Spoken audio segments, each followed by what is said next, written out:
மக்களே, இன்று நாம் திருக்குறள் 372ஆம் குறளை பார்க்கிறோம். இது திருக்குறளின் அறத்துப்பால் பகுதியில் உள்ள ஊழியல் என்னும் இயலில் இடம்பெற்றுள்ள ஊழ் அதிகாரத்தின் 2 குறள். பேதை படுக்கும் இழவூழ் அறிவகற்றும் ஆகலூழ் ஊற்ற கடை. இந்த குறள் சொல்ல வருவது என்னவென்றால், மாயை மற்றும் ஒருத்தரின் மாயை போலவே அறிவில்லாதவரை அஞ்சிவிடும் யாரும் நீங்காத சூழ்ச்சியை ஏற்படுத்துவார் என்று.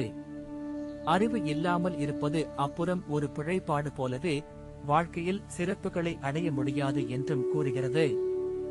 ஏன் இந்த குறள் முக்கியமானது என்றால், இன்றைய துரித தொழில்தாரர்களுக்கு கூட அறிவின் முக்கியத்துவம் புரிய வேண்டும். அறிவு இல்லாமல், சிந்தனை இல்லாமல் முடிவு எடுப்பது வேலைக்கு கடிதம் இழப்பை உருவாக்கும்.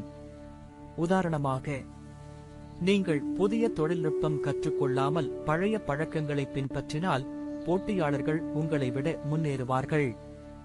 மற்றொரு உதாரணம், வீட்டு நிர்வாகத்தில் நிதி மேலாண்மை பற்றிய அறிவில்லாமல் செலவுகளை அதிகமாக செய்யும் போது குடும்பம் நிதி நெருக்கடி உணர்கிறது.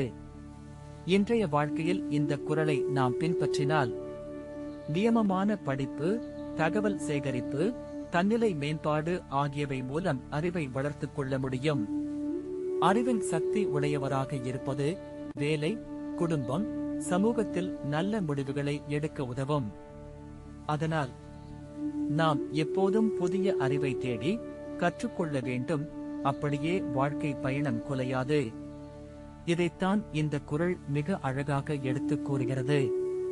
பேதை படுக்கும் இழவூழ் அறிவகற்றும் ஆகலூழ் ஊற்ற கடை. அடுத்த அதிகாரத்தில் மீண்டும் சந்திப்போம்.